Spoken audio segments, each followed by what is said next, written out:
Um dos problemas sérios que o mundo pós-moderno trouxe para a gente são uma dimensão nova de cânticos e hinos e netos que estão muitas vezes fragilizados, né? Os hinos antigos têm alguns problemas, nós vamos mencionar inclusive, mas o problema dos cânticos contemporâneos é que grande parte deles não tem conteúdo nenhum e às vezes não tem nem lógica. É impressionante, né? Eu estava ouvindo um dia um ambiente onde eu fui pregar, e as pessoas cantavam quase que era um elogio das vogais, né? Boa parte da música era só repetir isso. Eu falei, não é possível, o que o pessoal está cantando, né? E às vezes as pessoas cantam coisas que não fazem sentido, não só teologicamente, chega ao ponto de não fazer sentido logicamente. Existe um pressuposto equivocado, que se a gente canta uma coisa que está na Bíblia, está tudo certo. E portanto, se está na palavra, vamos cantar, certo? Errado. Por quê? Porque muitos textos bíblicos não foram escritos para ser hino, e não fazem sentido teologicamente na nova aliança. Um dia eu fui numa igreja e fiquei assustado, o pessoal começou a cantar, homem de guerra é Jeová, dum, dum, dum, dum. Seu nome, aí foi, né? Daqui a pouco o exército de Deus. Eu falei, será que deve ser alguma congregação do Iraque aqui, né? Só tem guerra, que coisa impressionante. Fiquei pensando numa pessoa que não é crente entrando e ouvindo tanta música de guerra. Aí no fim eles terminaram com aquela, persegui os inimigos e os alcancei, persegui e os atravessei. É uma espécie de Fred Krueger de Jesus, né? Que coisa, o que é isso? Por que alguém canta o negócio? Isso é um salmo imprecatório, um salmo do Antigo Testamento, e esse salmo não deve ser cantado na igreja. Por quê? Porque nós estamos na nova aliança que Jesus nos ensinou. Vocês viram o que foi dito aos antigos, né? Amarás o teu próximo e odiarás o teu inimigo. Eu, porém, digo que vocês devem amar o próximo. Então nós não temos nenhum direito à vingança pessoal como cristãos, muito menos cantar coisa que não faz sentido. Você pegar o Salmo 3, alguns até brincam, falam que é o Salmo Mike Tyson, quebra os dentes deles, Senhor, arrebenta o queixo dos ímpios, e não faz sentido a gente cantar isso. Por quê? Porque certos enfoques teológicos do Antigo Testamento estão ultrapassados. Por exemplo, imagina os irmãos cantando, acharam um homem apanhando lenha no dia de sábado e ele foi apedrejado. Apedrejado. Não é para cantar isso. Por quê? Porque isso não faz sentido na nova aliança. Tem gente cantando, né, que está indo no seu santo monte. Qual é o monte que os irmãos estão indo? Será que é o Pico do Jaraguá, o Pico da Neblina, o Dedo de Deus? Que montanha é essa?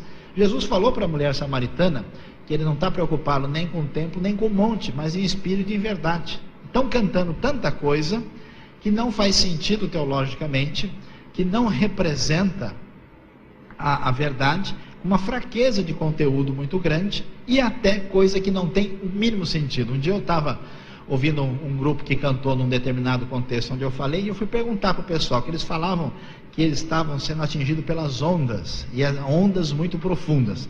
Aí eu comecei a pensar, como é que é uma onda profunda?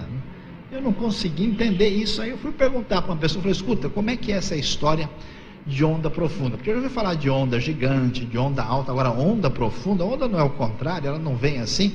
Eu sou meio ignorante, sou meio devagar para entender as coisas, me ajuda aí para ver se... Aí ele falou, sabe que eu nunca nem pensei nisso, né? Quer dizer, é um problema sério quando as pessoas não entendem o que estão cantando.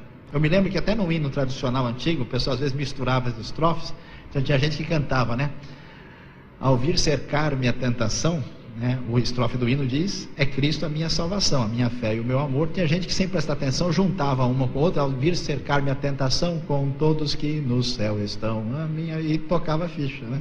Ou seja, o perigo de cantar sem pensar e entender.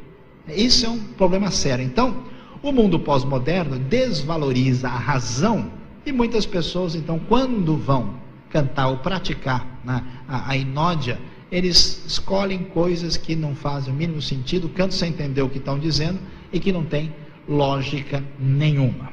Então é preciso perceber isso. Vamos entender o que aconteceu com o ocaso da liturgia tradicional. Muitos hinos, né, que eram cantados acabaram perdendo força. Isso é bom ou é mal? Por um lado, é um problema. É um problema porque uma coisa muito boa dos hinários historicamente elaborados é que eles são bem construídos. Eles têm uma divisão teológica, têm letras com conteúdo, tem uma lógica teológica e focaliza as coisas mais importantes. E grande parte dos inetos, nem todos, mas muitos são muito frágeis. No entanto, por que muitos hinos antigos perderam a sua capacidade de atingir o coração da geração mais nova? A gente tem que enfrentar essa realidade. Primeiro, muitos hinos eram estrangeiros, não tem a ver com a realidade do coração das pessoas. Alguns dos hinos, um problema das igrejas históricas é que, na verdade, se canta geralmente uns 10, 20 hinos, e repetem esse hino o tempo todo, e sem muita criatividade.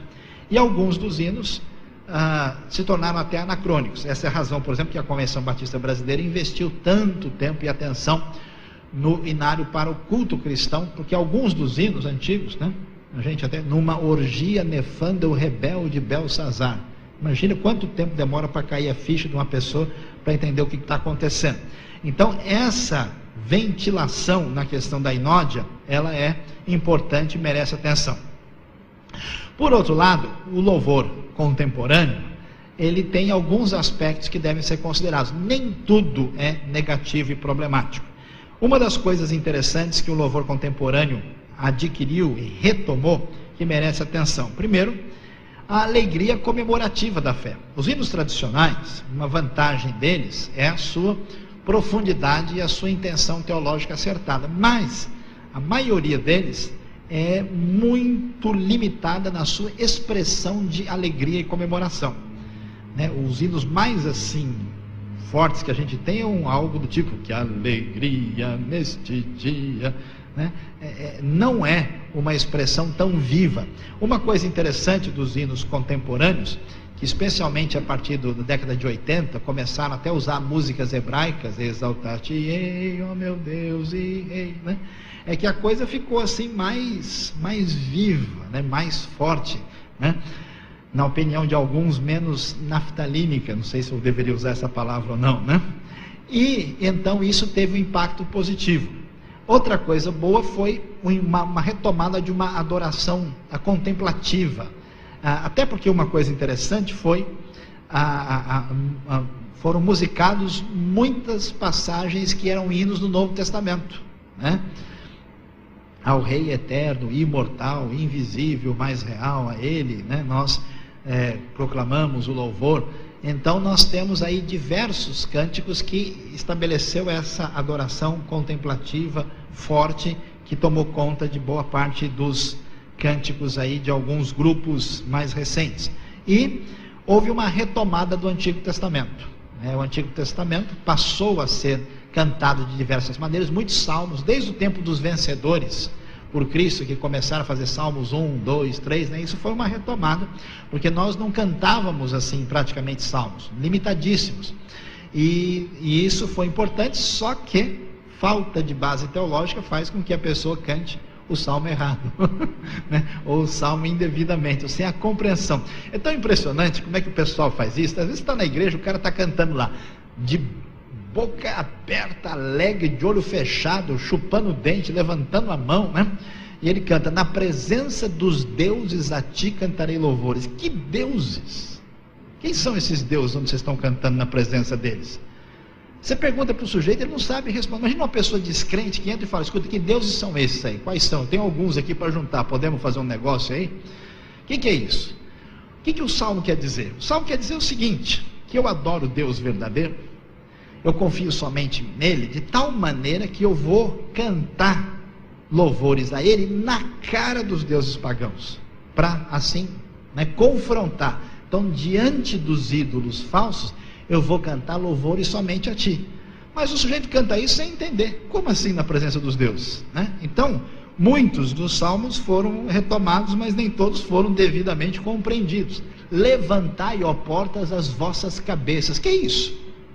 Quais são as cabeças das portas que vão ser levantadas? A gente nem entende o que está falando. E eu gosto de dizer, né, que a ignorância que astravanca o progresso. Então a gente tem que entender o que está acontecendo. Levantai as portas das suas cabeças tem a ver com a cerimônia do Antigo Testamento, da entrada da arca, levada para o templo, quando se diziam, abram as portas do templo, para que a arca entre, né? O Senhor poderoso nas batalhas, o Yehová Tsavaot, o Senhor dos exércitos. Então é uma comemoração que se fazia. Então significa simplesmente, abram-se, ó portas ou portais eternos, para que entre o Rei da Glória. Por isso as portas devem ser escancaradas para a chegada daquilo que simboliza a presença do Senhor. Mas a gente não entende, fica complicado. Por isso, essa retomada do Antigo Testamento não pode ser vítima da pós-modernidade. E, conforme nós já falamos, em alguns casos, nós temos até o perigo de heresias. Gente cantando aí, eu navegarei no oceano do Espírito. Que oceano é esse? Onde é que a Bíblia tem? Tem gente falando de energia, de fluir, não sei o quê. Até Deus é confundido como uma eletricidade, né? Ah não, mas a pessoa falou com o coração. Mas o seu coração não adianta. Vocês conhecem a história do sujeito que estava lá na igreja? E o pastor falou, escuta rapaz, que negócio é esse? Você já está aqui na igreja há 2 anos, você disse que aceitou Jesus, está fumando feito uma chaminé. Não pastor, meu negócio é o seguinte, o coração é de Jesus, o pulmão é da Souza Cruz, né? Então, muita gente tem a cabeça fora do lugar, confunde tudo, não pode ser assim. Pobreza de letra, a pessoa não canta nada. Abuso do ritmo, né? É claro que certos contextos podem permitir que a gente tenha uma diversidade litúrgica, mas tudo há limite. E o uso incorreto da Bíblia na hermenêutica, na hora de apresentação do próprio contexto aí apresentado. Atenção, conselhos importantes. Cada igreja deve ter sua própria liturgia. Por quê? Dependendo da história dessa igreja, dependendo do seu contexto denominacional, dependendo do projeto dessa igreja, dependendo do lugar onde ela está, dependendo do cenário até, né? Às vezes eu vou em certos lugares onde o louvor é de arrebentar, né? E aí você vê, o pessoal põe um monte de gente, às vezes de 60 anos de idade, de pé assim, né? Para ficar 1 hora cantando, batendo palma e tal. Mas as pessoas de idade nem aguentam aquele negócio, até falta de misericórdia. Por outro lado, você vai em alguns lugares onde cantam algo tão assim, antiquado, tão fora, que você vê um bando de adolescentes sentados lá no fundo, assim, desinteressado, desligado, porque aquilo não faz nenhum sentido para eles. Aquela igreja que era tão tradicional, que eles até colocaram 2 campainhas lá fora para evitar que o carteiro batesse palma, porque a igreja não aceita, né? Então, a gente tem que prestar atenção. O importante é entender que precisamos de música certa para a ocasião certa, né? O que é equivocado é a pessoa, por exemplo, trazer uma música alegre para um momento de contrição e às vezes trazer uma música, né? Onde é de comemoração, né? Já viu aquele pessoal que não tem o que fazer, né? Aquele pessoal que gosta de fazer bagunça na igreja, vai no aniversário do outro, eles cantam parabéns, parabéns para você, né? A coisa não funciona muito bem. Então a pessoa mistura as estações. Eu já tive situações onde eu preguei uma mensagem que é para levar o pessoal, né, a pensar, a refletir, a mudar de vida, tomar uma decisão. Chega uma pessoa no final e bota uma música totalmente fora que quebra todo aquele espírito de reflexão. E é importante aprender a lidar com as emoções. É correto manifestar emoções em relação a Deus e ao culto? Claro, a gente manifesta emoções em relação a tudo, mas não emoção sem compreensão, sem direção e muito menos um emocionalismo autônomo. E finalmente, é importante entender, por mais que uma igreja seja contemporânea, por mais que uma igreja seja adaptada à realidade onde ela quer trabalhar e evangelizar, culto não é show. Não se pode misturar as coisas, né, entendendo que a gente está fazendo apenas uma espécie de show. Alguns lugares a gente vai, né, perde-se totalmente a noção de que Deus está no centro da coisa e a pessoa realmente parece um simples artista que está ali fazendo uma expressão e não se pode misturar as estações e entender a coisa de maneira equivocada.